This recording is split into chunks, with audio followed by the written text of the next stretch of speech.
Assalamualaikum warahmatullahi wabarakatuh. Good day, everyone.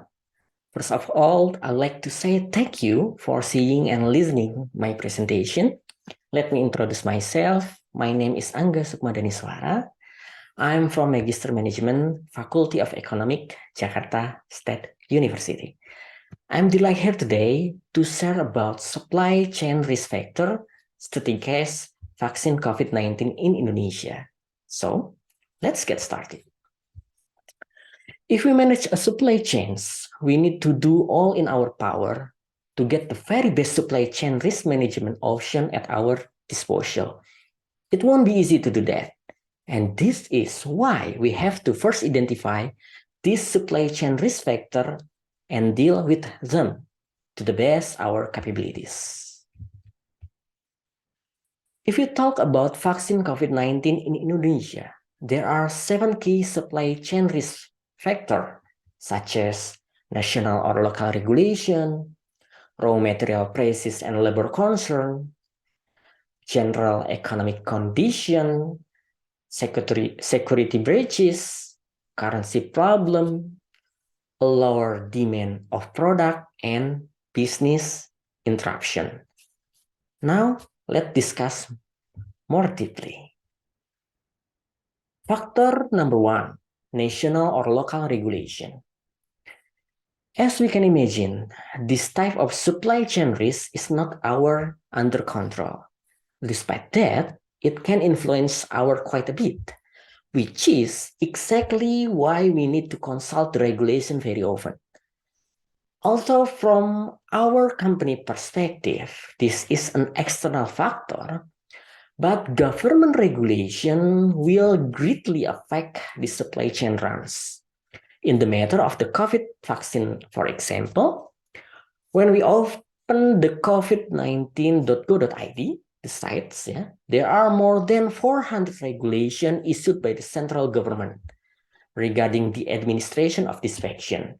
Some are from Ministry of Finance, some from Ministry of Home Affairs, and etc. Example, Ministry of Finance has released regulation number 226 in 2021, which has been amended with 113 in 2022. In this regulation, government gave tax incentives to the parties who involve the vaccine supply chains, starting from the importer and then supplier, such as vaccine manufacturers, distributor, and also to the hospital. This incentive regulation certainly affect the company's in decision making and also in supply chain. And then factor number 2, raw material prices and labor concern. Every supply chain focuses on a certain raw material price. If we remember the relation of microeconomics about supply and demand law, the theory said that when demand for raw material is high, the supply is low, it will make the price goes up. And if the price goes up, we can face some major issue. So do in the vaccine cases. Now, we talk about factor number 3, general economic condition. Economic problems that will affect the country's stability, and thus supply chains will be affected. This is one of the supply chain risks we have to tackle early on. If we want to reach the very best success and result, actually. For simple example, case of Zimbabwe. Inflation in September 2022 reached about 280% year on year. It made Zimbabwe's country instability. And how about Indonesia? The economic condition referred to our state budget in 2022 is deficit 6%. Because of the deficit condition, our country must owe up to $510 million or around 7.6 trillion rupiah for vaccine procurement to the World Bank. And it makes Indonesia the second position as the largest COVID-19 vaccination debt, below the Philippines. Now, we talk about factor number 4, security breaches. We remember that in 2021, there are more than 17 countries, including in Indonesia, suspend the use of AstraZeneca vaccine. The postpones was be taken based on the precautionary principle, and the consequence of this postponement make the supply chain risk more higher. Now, we talk about factor number 5, currency problem. According to analysts, the value of Indonesian currency is vulnerable to external factor. Because what?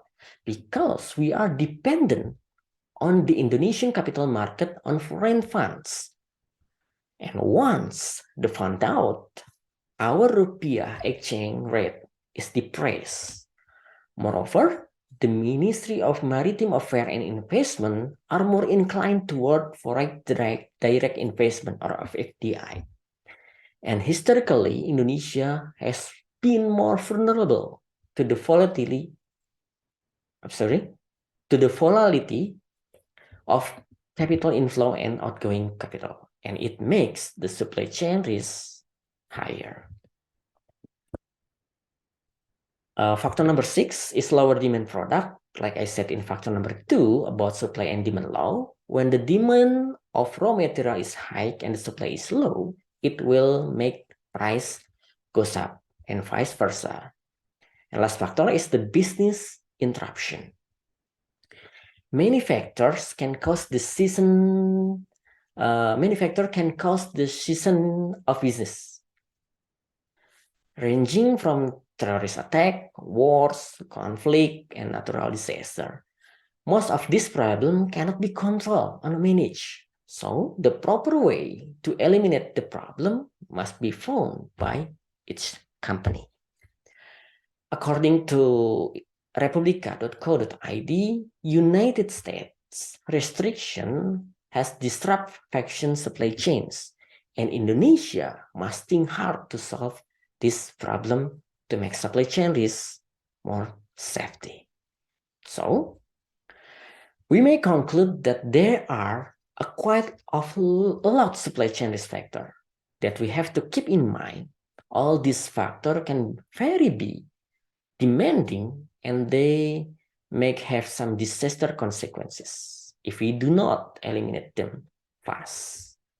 So, we recap the 7 supply chain risk factors: national or local government for the first time, and then raw material prices and labor concern, general economic condition, security breaches, currency problem, a lower demand of product, and business interruption. I think that all the 7 key supply chain factors. Thank you for watching and have a good day.